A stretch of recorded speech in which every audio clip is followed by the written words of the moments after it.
Și atunci când îți șoptesc și spun ce-mi doresc, când tăcerea e prea grea, orice s-a întâmplat, tu ai rămas cu mine. Când am fugit de noi, tu m-ai tras spre tine. Îți amintești când îmi spuneai: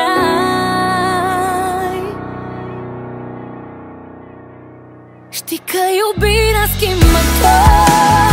N-aș fi crezut că am să pot să cer să fiu altcineva, de teamă că ai plecat.